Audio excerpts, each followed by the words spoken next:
Hi friends, welcome to our channel. ఈరోజు ఈ వీడియోలో డిగ్రీ 6th సెమిస్టర్ వాళ్ళకి elective subject public health and hygiene, దీన్నే పిహెచ్హెచ్ అని అంటారు. దీన్ని క్లియర్గా తెలుగులో చూద్దాం. ప్రజల ఆరోగ్యం మరియు పరిశుభ్రత. ఈ పేపర్ అనేది తెలుగులో వస్తుంది, ఇంగ్లీష్లో కూడా వస్తుంది. 2 లాంగ్వేజెస్లో ఇస్తారు. మీకు తెలుగు వస్తే తెలుగులో రాయొచ్చు, ఇంగ్లీష్ వస్తే ఇంగ్లీష్లో రాయొచ్చు. ఇంగ్లీష్ మీడియం వాళ్ళకి తెలుగు మంచిగా వస్తే తెలుగులో రాయండి, ఎలాంటి ప్రాబ్లం అనేది రాదు. ఇది 40 మార్క్స్కి వస్తే పాస్ వచ్చేసి 20 మార్క్స్. ఒకవేళ 80 మార్క్స్కి కండక్ట్ చేస్తే 28 వస్తే పాస్. అలా అని జస్ట్ పాస్ మార్క్కి మాత్రమే రాసి వస్తే పాస్ అవ్వరు. ఇక కాన్సెప్ట్ చూస్తే ఈ 4 యూనిట్స్ అనేవి క్లియర్గా చూద్దాం. క్లాసిఫికేషన్ ఆఫ్ ఫుడ్స్ అంటే ఆహార పదార్థాల వర్గీకరణ. ఆహారాన్ని వాటి యొక్క కెమికల్ ప్రాపర్టీని బట్టి, వాటి యొక్క ఫంక్షన్ ఆవశ్యకతను బట్టి, న్యూట్రిషన్ వాల్యూని బట్టి డివైడ్ చేశారు.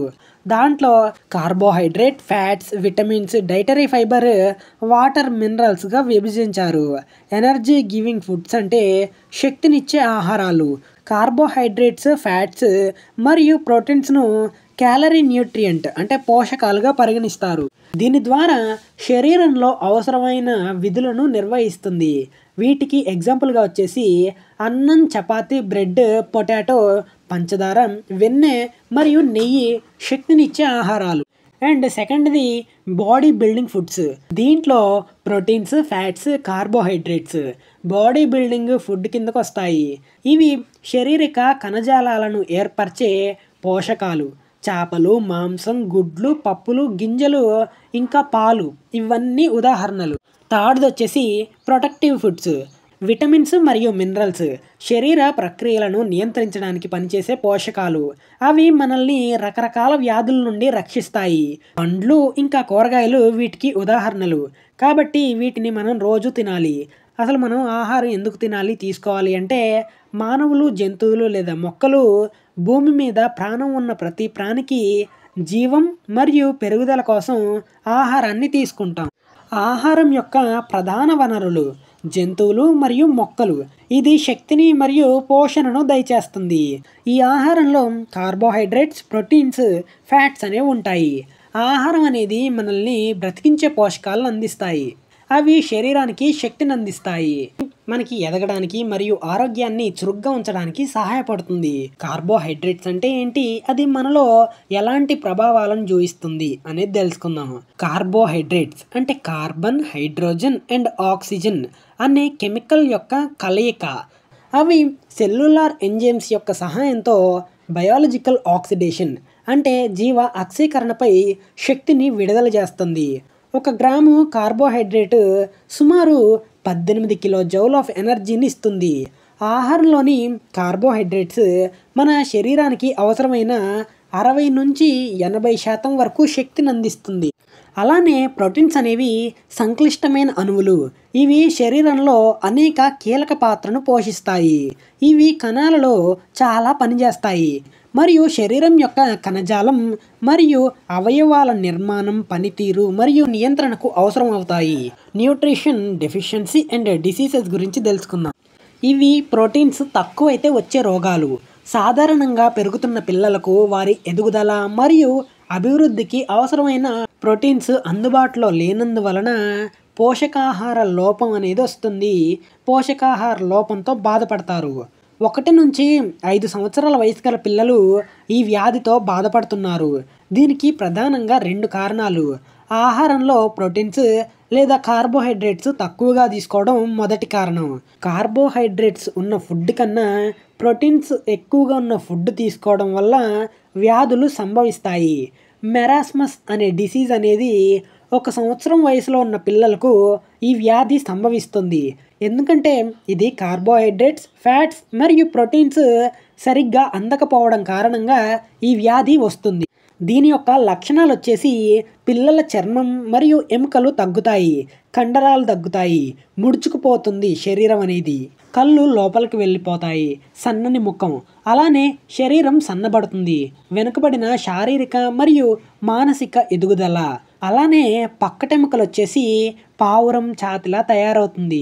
సెకండ్ వచ్చేసి క్వాషియోర్కర్ డిసీజెస్. ఈ వ్యాధి ఎలా డెవలప్ అవుతుంది అంటే తల్లులు తమ బిడ్డలకు తల్లిపాలు ఇవ్వడం మానేసి పిల్లలకు తక్కువ ప్రోటీన్స్ ఉన్న సాంప్రదాయ కుటుంబ ఆహారాన్ని అందించినప్పుడు ఈ వ్యాధి అభివృద్ధి చెందుతుంది. వాటి యొక్క లక్షణాలు వచ్చేసి పిల్లలు తక్కువ బరువు ఉండటం, పొడుచుకు వచ్చిన బొడ్డు, కాలేయం విస్తరించడం, రక్తహీనత ఉంటుంది, డయేరియా ఉంటుంది. అలానే జుట్టు ఎర్రగా మారుతుంది. ఓయేడెమా ద్వారా కాళ్ళు మరియు పాదాల వ్యాపు. ఈ 2 వ్యాధులతో బాధపడుతున్న పిల్లలకు ప్రోటీన్స్, కార్బోహైడ్రేట్స్ ఎక్కువగా ఉన్న ఆహారాన్ని ఇస్తే ఆరోగ్యం మంచిగా ఉంటుంది. ఎన్విరాన్మెంట్ వల్ల ఆరోగ్యం దెబ్బతింటుంది. ఎలా అంటే సాలిడ్ వేస్ట్ని అంటే ఘన పదార్థాలను సరిగ్గా నిర్వహించకపోవడం వల్ల, పర్యావరణం వల్ల హెల్త్ రిస్క్స్ అనేవి ఎక్కువ అవుతున్నాయి. వ్యాధులు, రోగాలు రావడానికి ప్రధాన కారణాలు మున్సిపల్ సాలిడ్ వేస్ట్ వల్ల అనారోగ్య సమస్యలు వస్తున్నాయి. కాలుష్యానికి ప్రధాన కారణాలు ఖాళీ ప్లేసెస్లో ప్లాస్టిక్ కవర్స్ వేస్ట్ వేయడం వల్ల, అలానే ప్లాస్టిక్ వేస్ట్ని కాల్చడం వల్ల, పరిశ్రమల నుండి విడుదలయ్యే మున్సిపల్ వేస్ట్, కెమికల్స్ వల్ల హెల్త్ హజార్డ్స్, ఆరోగ్య సమస్యలు అనేవి ఎదురవుతున్నాయి. మనం దీన్ని తగ్గించాలంటే సరౌండింగ్స్ అనేవి క్లీన్గా, నీట్గా ఉండేలా చూసుకోవాలి. చెత్తను ఎలా పడితే అలా రోడ్డు మీద పడేయకుండా ఇలా చేయడం వల్ల కొంతవరకు తగ్గుతాయి. నెక్స్ట్ ఇది మలేరియా ట్రీట్మెంట్ అండ్ ప్రివెన్షన్స్ గురించి చూద్దాం. మలేరియా అనేది ఇటాలియన్ భాష యొక్క పదం. మల అంటే బ్యాడ్, ఏరియా అంటే ఎయిర్, బ్యాడ్ ఎయిర్ అని అర్థం, చెడుగాలి. ఫ్రెంచ్ సైనికుల వైద్యుడు చార్లెస్ లారెన్స్ మలేరియా రోగి రక్తంలో ప్లాస్మోడియం కనుగొన్నాడు. సర్ ప్యాట్రిక్ మ్యాన్సన్ అనే స్కాటిష్ డాక్టర్ ఆయన ఎలిఫెంటియాసిస్ మీద పనిచేస్తున్నప్పుడు దోమల ద్వారా మలేరియా వ్యాపించవచ్చు అని సూచించారు. ఇక బ్రిటిష్ ఆర్మీ డాక్టర్ అయిన సార్ రొనాల్డ్ రోస్ సికింద్రాబాద్లో పనిచేస్తున్నప్పుడు ఆగస్టు 20న అనాఫిలిస్ అనే ఆడదోమ కడుపులో ప్లాస్మోడియం యొక్క ఓసిస్ట్లను గుర్తించాడు. ఈ పనికి గుర్తింపుగా 1902న నోబెల్ ప్రైజ్ను పొందుకున్నాడు.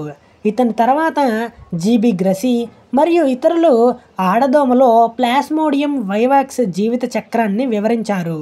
ప్రతి సంవత్సరం ఆగస్టు 20న ప్రపంచ మలేరియా దినోత్సవంగా లేదా ప్రపంచ దోమల దినోత్సవంగా జరుపుకుంటారు.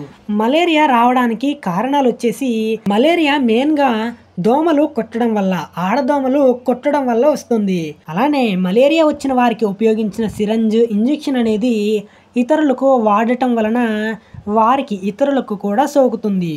అవయవాల మార్పిడి, అలానే రక్త మార్పిడి చేయడం వల్ల కూడా వస్తుంది. ప్రసవ సమయంలో తల్లికి సోకితే తల్లి నుండి బిడ్డకి మలేరియా సోకుతుంది. మలేరియా యొక్క లక్షణాలు వచ్చేసి 7 నుంచి 18 రోజుల వరకు ఉంటుంది. జ్వరం, అలసట, చలి, వాంతులు మరియు తలనొప్పి, విరోచనాలు, రక్తహీనత మరియు కండరాల నొప్పి, విపరీతమైన చెమట. ఈ మలేరియా కొన్ని తీవ్రమైన సందర్భాలలో ఇది మూర్ఛ లేదా కోమాలోకి వెళ్తుంది, చివరికి మరణానికి దారితీస్తుంది. మలేరియాకి సరైన ట్రీట్మెంట్ చేయించుకోవాలి అంటే సరౌండింగ్స్ని క్లీన్గా ఉంచుకోవాలి. దోమలు ఇంట్లోకి రాకుండా జాలీలు పెట్టించాలి. మస్కిటో బ్యాట్స్ని ఉపయోగించాలి. దీని ద్వారా మలేరియా ప్రివెంట్ అవుతుంది. నెక్స్ట్ది ట్యూబర్క్లోసిస్, టీబీ డిజీజెస్. దీని యొక్క ప్రభావం లంగ్స్ మీద చూపిస్తుంది. ఇది ఒక అంటువ్యాధి. అలానే శరీరంలో ఏదైనా అవయవానికి ప్రభావితం చేస్తుంది. బ్యాక్టీరియా గాలిలో చుక్కల ద్వారా వ్యాపించినప్పుడు ఇది అభివృద్ధి చెందుతుంది, కానీ దీన్ని నివారించవచ్చు. టీబీ అనేది 2400 BC నాటి ఈజిప్టియన్ మమ్మీల యొక్క అస్థిపంజరం యొక్క కండరాలలో కనిపించిందన్నమాట ఈ అవశేషం. మార్చ్ 24 వరల్డ్ టీబీ డేగా జరుపుకుంటారు. టీబీని తెలుగులో క్షయవ్యాధి అంటారు. టీబీ యొక్క లక్షణాలు వచ్చేసి దగ్గు 2 నుంచి 3 వారాలు ఉంటుంది. ఆకలి కాకపోవడం, నిద్ర రాకపోవడం, వెయిట్ లాస్ అవ్వడం ఇలా ఉంటాయి. దగ్గు లోపల నుండి రక్తం రావడం అనేది ఉంటుందన్నమాట. మరి టీబీ తగ్గాలి అంటే ట్రీట్మెంట్ అనేది ముందే చేయించుకోవాలి. ఇతర వ్యక్తులకు దూరంగా ఉండాలి. మాస్క్ ధరించడం ద్వారా ఈ వ్యాధి తగ్గుతుంది. తర్వాతది వచ్చేసి AIDS. Causes, treatment and prevention గురించి చూద్దాం. హెచ్ఐవి అంటే హ్యూమన్ ఇమ్యూనో డెఫిషియన్సీ వైరస్ లేదా జెమ్స్. ఇది రిక్వైర్డ్ ఇమ్యూన్ డెఫిషియన్సీ సిండ్రోము, ఎయిడ్స్కి కారణం అవుతుంది. వైరస్ CD4 కణాలను సోకడం మరియు చంపడం ద్వారా అంటువ్యాధులు వస్తాయి మరియు క్యాన్సర్లతో పోరాడే వ్యక్తి యొక్క సామర్థ్యాన్ని బలహీనపరుస్తుంది. దీనిని టీ కణాలు అని కూడా పిలుస్తారు. ఇది పుట్టుకతో వస్తుంది. తల్లికి ఎయిడ్స్ ఉంటే పుట్టబోయే పిల్లలకు ఇది సోకుతుంది. ఇది సెక్సువల్లీ ట్రాన్స్మిటెడ్ డిసీజ్. ఇది మొట్టమొదటిసారిగా 1981లో centre for disease control USA ద్వారా నివేదించబడింది మరియు గత 30 సంవత్సరాలుగా 25 మిలియన్లకు పైగా ప్రజలను చంపింది. ఎయిడ్స్ యొక్క లక్షణాలు వచ్చేసి మొదటి ఇన్ఫెక్షన్ మరియు లక్షణాలు కనిపించడం మధ్య ఎల్లప్పుడూ సమయం ఆలస్యం ఉంటుంది. ఈ కాలం కొన్ని నెలల నుండి కొన్ని సంవత్సరాల వరకు మారచ్చు. ఈ కాలంలో వ్యక్తి బరువు తగ్గడం లాంటి సమస్యలు ఎదురవుతాయి. TH కణాలు తగ్గడం వల్ల బ్యాక్టీరియా శరీరంలోకి ప్రవేశించి శరీరాన్ని నాశనం చేస్తుంది. యాంటీ రీట్రోవిరల్ డ్రగ్ అనేది పేషెంట్ని కొంతకాలం వరకు బతికించగలదు, కానీ వ్యాధిని నయం చేసే శక్తి ఉండదు. ప్రివెన్షన్స్: సేఫ్ సెక్స్, ఒకరికి వాడిన సిరంజ్ ఇంకొకరికి వాడకుండా ఉండడం, వైరస్ ఎక్కిన వారి బ్లడ్ ఎక్కించుకోకూడదు, ఇలా చేస్తే దూరంగా ఉంటాము. నెక్స్ట్ది డయాబెటీస్ అంటే మధుమేహం. దీన్ని మెలిటస్ ఆర్ బ్లడ్ షుగర్ అని కూడా అంటారు. ఇది ఒక రకమైన జీవక్రియ రుగ్మతి. దీనిలో ప్యాన్క్రియాస్ ద్వారా ఇన్సులిన్ హార్మోన్ ఉత్పత్తి తక్కువగా ఉంటుంది లేదా ఉత్పత్తి చేయబడిన ఇన్సులిన్ శరీరంపై సమర్థవంతంగా ఉపయోగించబడదు. మనం తీసుకునే ఆహారం నుంచి గ్లూకోజ్ లభిస్తుంది. ఇన్సులిన్ అనే హార్మోన్ రక్తం నుండి షుగర్ అనేది సెల్స్కు ట్రాన్స్పోర్ట్ చేయడానికి సహాయపడుతుంది. తద్వారా వారు దానిని నిల్వ చేసి శక్తి కోసం ఉపయోగించవచ్చు. శరీరంలో తగినంత ఇన్సులిన్ ఉత్పత్తి కాకపోతే ఆ సందర్భంలో గ్లూకోజ్ శరీరంలో ఉంటుంది మరియు ఈ పరిస్థితిని ప్రీ డయాబెటిస్ అంటారు. ఫుడ్ అనేది టైంకి తీసుకోకపోవడం, అలానే రోజు తినే ఆహారం కన్నా ఎక్కువ గ్లూకోజ్ ఉన్న ఫుడ్ తీసుకోవడం మూలంగా డయాబెటిస్ వస్తుంది. టాబ్లెట్స్ ఎక్కువగా తీసుకోవడం వల్ల అతను టైప్ 2 డయాబెటీస్కి గురయ్యే అవకాశం ఉంది. స్ట్రెస్, మానసిక ఒత్తిడి కూడా ఒక వ్యక్తి సరైన ఆహారం తీసుకోకపోవడం. ఒక వ్యక్తికి ఎక్కువ కొవ్వు కణజాలం ఉంటే శరీరం ఇన్సులిన్కు నిరోధకతను పొందుతుంది. దీని సిమ్టమ్స్ వచ్చేసి దాహం ఎక్కువగా అనిపిస్తుంది, మరింత ఆకలేస్తుంది, ఊహించని బరువు తగ్గడం, చూపు మందగిస్తుంది, అలానే పుండ్లు మానవు, అలసిపోయినట్లు అనిపిస్తుంది. ఇక దీనికి ప్రివెన్షన్ చూస్తే టైం టు టైం ఫుడ్ తినాలి, అలానే ఎక్సర్సైజ్ చేయాలి. ఆహారంతో పాటు బరువు తగ్గడం సులభం అవుతుంది. షుగర్ తక్కువ ఉన్న ఆహారాలు తీసుకోవాలి. మందు, సిగరెట్ తాగకూడదు. అధిక రక్తపోటు విషయంలో చాలా జాగ్రత్తగా ఉండాలి. ఇలా ఉంటే నివారించవచ్చు. ఇక నెక్స్ట్ వచ్చేసి ఒబేసిటీ అనేది ఒక వ్యక్తి శరీరంలో చాలా కొవ్వు పేరుకుపోయి ఉంటుంది. ఒక వ్యక్తికి ఉండాల్సిన దానికంటే కనీసం 20% ఎక్కువగా ఉంటే దాన్నే ఒబేసిటీ అంటాము. ఇది మెయిన్గా విటమిన్స్ లోపాల వల్ల ఏర్పడుతుంది. స్థూలకాయం సాధారణంగా శారీరక శ్రమ ద్వారా కాలిపోయే దానికంటే కొవ్వు మరియు చక్కెర కలిగిన ఆహారాలు తీసుకోవడం వల్ల అదనపు శక్తిని శరీరం కొవ్వుగా నిల్వ చేస్తుంది. ఒబేసిటీ అనేది రోజు రోజుకు పెరుగుతున్న సమస్య. ఎందుకంటే ఎక్కువ క్యాలరీస్ ఉన్న ఫుడ్ తినడం, ఎక్కువ సమయం కంప్యూటర్ ముందు, సోఫా మీద, కారులో ఎక్కువ సమయం గడపడం ద్వారా థైరాయిడ్ కూడా వస్తుంది. దీని సిమ్టమ్స్ వచ్చేసి ఊపిరి పీల్చుకోవడం ఇబ్బందికరంగా ఉంటుంది. కొన్ని రకాల క్యాన్సర్లు మగవారిలో పేగు క్యాన్సర్, ఆడవారిలో రొమ్ము క్యాన్సర్, గర్భాశయ క్యాన్సర్ ఉంటాయి. అలానే గుండె వ్యాధి, అధిక రక్తపోటు, అధిక కొలెస్ట్రాల్, కీళ్ళ వ్యాధి అనేవి ఉంటాయి. దీన్ని తగ్గించాలి అంటే న్యూట్రిషన్ ఉన్న ఫుడ్ అనేది టైం టు టైం తినేయాలి. ఎక్సర్సైజ్ కూడా చేయాలి. కొవ్వు పదార్థాలు ఎక్కువగా ఉన్న ఫుడ్స్, ఆయిల్ ఫుడ్స్ అనేవి తగ్గించాలి. COVID-19 అంటే కరోనా వైరస్ యొక్క సిమ్టమ్స్ వచ్చేసి ఫీవర్, జ్వరం, దగ్గు, జలుబు, తలనొప్పి, ఒళ్ళు నొప్పులు, గొంతు నొప్పి, డయేరియా.